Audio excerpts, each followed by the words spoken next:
Hi everyone, Charlie here, and welcome back to One Cuppa Japan. It's been a while. I feel like I only ever make videos these days that start with "it's been a while" and apologies and all that kind of thing. But today I wanted to get back to making One Cuppa kind of officially. Today we are drinking just a normal Asahi super dry beer. Actually, this is my least favorite of the mass-produced Japanese beers, but it comes in a really cute little cherry blossom can. Makes it seasonal, I guess, but I'd show that to you guys. There are a couple things I want to talk about today. And to name them off, let's see. First, I want to talk about kind of like a life update kind of thing. I want to talk about the current situation here in Japan with the coronavirus, and then of course I want to talk about what's going to be happening on this channel. Something I feel like I do all the time without following through. I mentioned a couple weeks ago on Twitter that I had been having some trouble with depression, which is something that I've had trouble with for a long time. But probably in the last 6 or 7 years, or 10 years or so, it hasn't really been so bad. I've just had like little flare-ups is maybe not the right way to put it, but pretty much something like that, where I would get into little like a couple week spurts of depression, or it would pop back up and it would feel kind of crappy for a couple weeks, but then I'd sort of get over it, kind of thing. In November of last year, there's sort of like a convergence, a confluence of kind of like some really serious life events that happened, where a very good friend of mine passed away.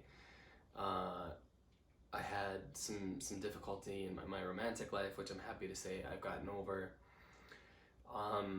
And then there were some things at work that anyway, short story short, all that together, it forced me to put things into perspective and to really think about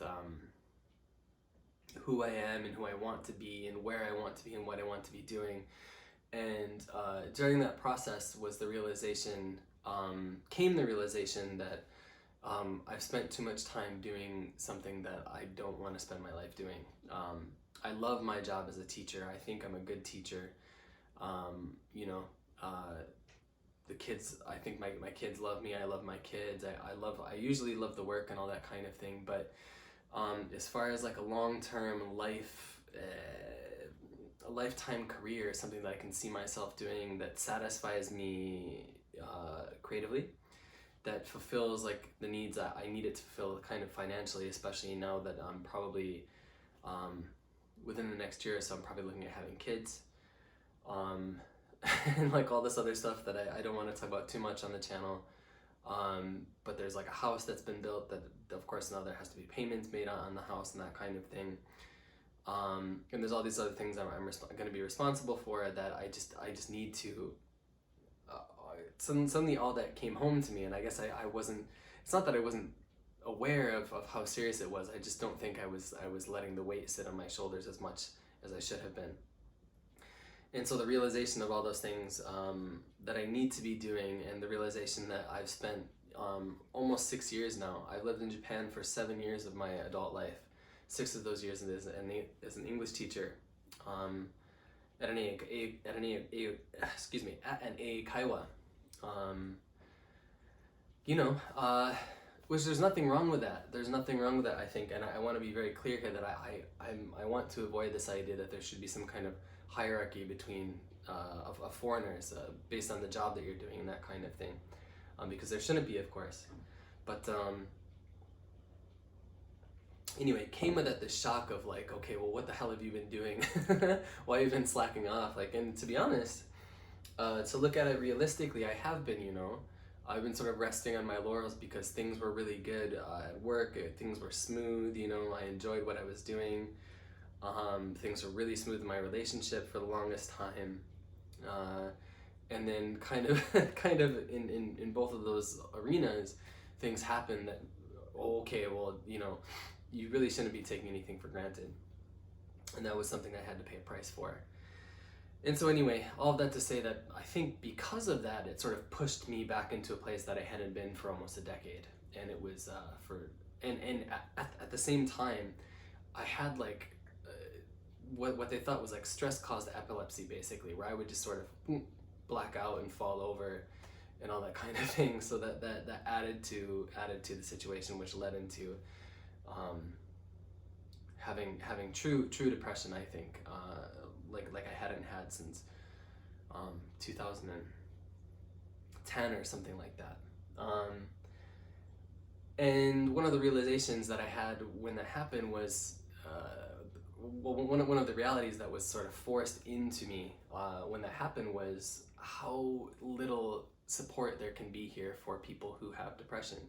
I'm not sure how it is in Tokyo and Osaka, but I don't know why I said those cities specifically. What I should say is those hub cities, big cities. I'm not sure how it is in those big cities specifically. Excuse me, but just sort of shopping around online looking for like support for foreigners who are dealing with depression. All of them are based in those bigger cities. There's not a lot here in the countryside. And what I ended up doing basically was finding like a counselor who lives quite close here. It's in Japanese, and actually I found that to be, at first I was a little bit discouraged. I wanted somebody who could speak English so that I could express every little all of the minutia of my feelings in the clearest possible way, so that I could make the most progress possible.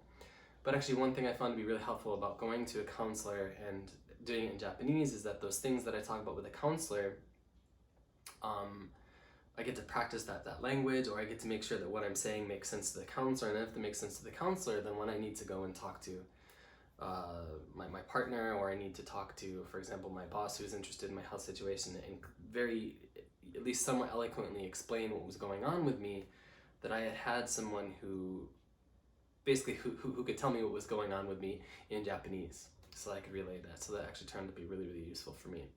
I don't want to dwell on that too much. I'm feeling a lot better. My physical health is a lot better, though I've gotten a little bit fat. Can't be helped. And my mental health is a lot better. It's not perfect, I won't say that at all, but anyway. So for those of you who were worried and have reached out to me on Twitter and on Facebook and on Instagram and stuff like that, I really, truly appreciate it. It meant a lot to me to have that support. So thank you very much. So the next thing I want to talk about, actually I want to switch the order. The next thing I want to talk about is what's going to be going on with the channel. So as you know, if for some reason you've stuck around because for some reason you trusted that I was actually going to make videos again, even though you have no reason to trust me considering my track record, is basically, I said as much before in maybe the last video or the video previous to that, but this channel will basically 100% be one Cuppa Japan, or at least one Cuppa. I'm not sure it's going to stay one Cuppa Japan, but it will at least stay one Cuppa going forward. And originally I wasn't sure if I was going to take down the other videos on the channel because I thought it would be good to see like the past of it, but I think the fact of it is if this is what I want the channel to be, this is what the channel should be in its entirety. If you disagree with me, let me know down in the comments below and I'll go into more detail about my thinking on that. But as for now, that's all I'll say, I think. But this video should be coming out on the day that I shot it, or the very next day. And then there's going to be probably about, I don't know, a 2-week lull, because my plan is now to kind of shoot one Cuppa almost in like seasons, where I'll shoot like 4 at a time, and then so we'll have like maybe 3 or 4 months of continuous releases of one Cuppa, and then maybe we'll take off like 2 months or something like that, and then we'll build up more of a stock, and then we'll release them again. That's my plan for now, because I feel like if I do it that way, it's a bit easier for me to stick to my word of actually doing it. If I look at like my writing work and stuff like that, I know that I'm a lot more productive when I sit down and just pump out a lot at once. So probably that's the approach I'm going to take to the channel. There will be a Patreon being made for the channel, because I want to make this kind of I want to give this the real college try kind of thing. Although remembering my college days, let's hope I give it more of an earnest try than I did then. Hey, the last 2 years were great. And great GPA those last 2 years. But anyhow,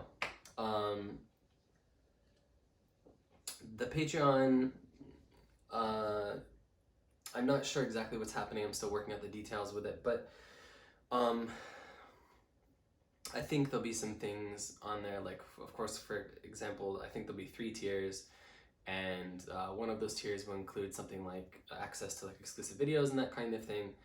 Probably things like that I don't actually want to feature on this channel, but I still really want to make, and other things people are interested in seeing, like seasonal products that are found here, or new products that are found here that people want to try but they can't try, or they're wondering if they should try, and that kind of thing. My partner and I just shot one yesterday or 2 days ago, where we tried like the super spicy instant yakisoba. So that'll be probably one of the things that'll go on there. But I'm still trying to work out like the perks. I don't expect anybody to hear that and go right away, okay, well, I want to go to Patreon and support you. If you do want to do that, that's fine. The information is not going to be available for a little while, because I want to make sure when I launch it correctly and professionally. But otherwise, I'm perfectly fine with people just giving me their time and giving me their time watching the videos and commenting, that kind of thing, as I've been really lucky for people to do thus far. So I think that's all I have to say about the channel for now. If there's something you feel like I should have mentioned, please of course tell me about it in the comments down below, or let me know on Twitter at C Hayward Jr. Lastly, I want to talk about the situation here in Japan as far as the coronavirus is concerned. I am not at all concerned about the coronavirus as far as my personal safety or my personal health. I'm 33 years old. Physically, I'm again, I'm a little bit mochi, but physically I'm healthy. I'm quite healthy. So even if I were to get sick, I would be fine, most likely. The same thing goes for my partner, my friends, that kind of thing. What I am concerned about is, of course, for example, if I get sick and then I give it to, for example, my partner's grandparents, and then that's a much bigger issue, or I give it to like some of the kids at my school, or my kids get sick or something like that. Those are the things I'm really worried about, is the younger and older people in my life who will have a much harder time dealing with it, I think. So far in Fukui Prefecture, where I live, there have been no cases of coronavirus. I want to revise that statement to say there have been no reported cases of coronavirus. Some of the things that have been done or not done here, as far as adequately testing people to make sure that they don't actually have the virus, even if they're showing signs, because for whatever reason the hospitals, even if you're showing the symptoms, won't adequately test you, because they don't want to like start the panic of having like had like a corona patient at their hospital or something. It's really freaking stupid. But what I just said should give you some idea about my feelings about how I think things have been handled here. I think it's embarrassing. It's not only embarrassing, it's shocking. And the fact now that no, I guess I should explain that statement a little bit. When things first started getting kind of worse here in Japan, there was like a cruise ship that was quarantined because there were corona patients, corona victims on board, and so it was quarantined. But the way the quarantine was done was in a way so that it wasn't really an effective quarantine as much as it was like an incubator. So then tons of people on that ship got really sick, and that's just one example of like the complete like incompetency. But anyway, what's been happening now is that there's been this outcry of like, okay, well, clearly the government is not taking this seriously. And then what has happened is, like, in my opinion, to make a show that, okay, well, we're actually trying to do something, is that now all schools, elementary schools, middle schools, and high schools have been not ordered, but strongly suggested to close by the Prime Minister. And so at least here in Fukui, that recommendation has been taken seriously. The schools are closed. I don't know, I can't speak for other eikaiwa companies, but my company, for example, our children classes have been canceled for the next 2 weeks. Our school is completely closed for 4 days because I had a cold and they didn't want my coughing to make parents think that I had the coronavirus. So that was fun. And then we'll basically go from there. So, in my opinion, there's a lot of panic for nothing. Like there's some fake news story or like a tweet made or something that basically was saying that because toilet paper is manufactured in China, there's going to be a shortage on toilet paper, so then everybody rushed to the store and now you can't actually buy toilet paper. I'm glad that I actually had some, because like, I mean, what are you going to do? Like, people are just buying it because they're freaking out. It's the same thing for tissues and masks. You can't get masks anywhere. And the masks don't actually prevent people from getting sick. They help stop people from making other people sick more than anything. But here, if you have a cold or anything, it's really important you have a mask just for like the show of it, you know? And especially when you're working with kids, if you have a cough, like, I mean, you know, at the very least, you wanna show that you're doing something not to get those kids sick, I think. So that's been really kind of frustrating, is to see like the impact of the panic. And then, oh God, what did I see this morning when I was out doing shopping? That there was just nothing. Like toothbrushes, toothpaste, shampoos, that kind of thing. The freaking shelves were just like cleared of it. So all that to say, I don't want to downplay the possible severity of the situation. I certainly don't want to make light of the fact that people have died and people are going to die because of this. And there is a possibility that this could get worse. For what I understand, it's not so much like the death rate that's the problem, right? The fatality rates of the virus that are the problem, as much as it is, I don't know if I'm using the correct terminology, so pardon me for that, but the virility of or the ability for the virus to be spread seems to be much higher. The possibility of the virus being spread seems to be much greater than, for example, the flu.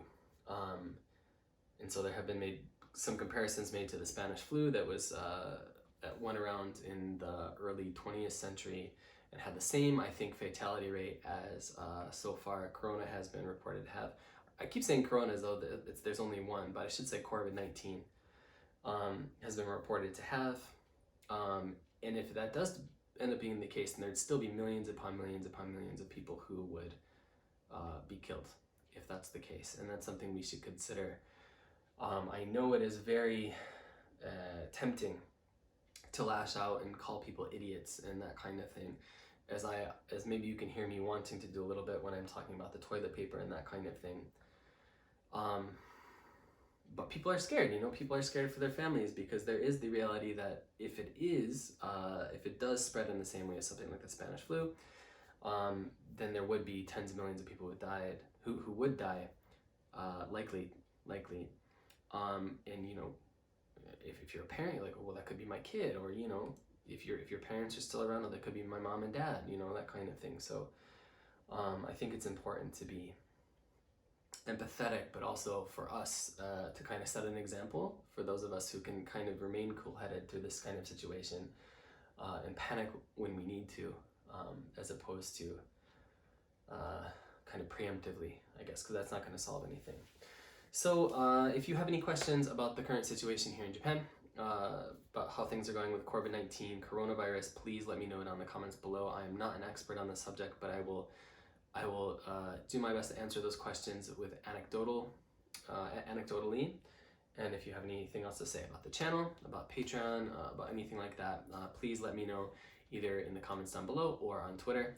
I thank you so much for watching, and I'll see you all next time. Oh, I've broken the rule. Haven't done one of these in such a long time, I forgot that I'm supposed to drink the 1 cuppa. Well, that is embarrassing. Ugh. I wish the Asahi didn't taste so bad.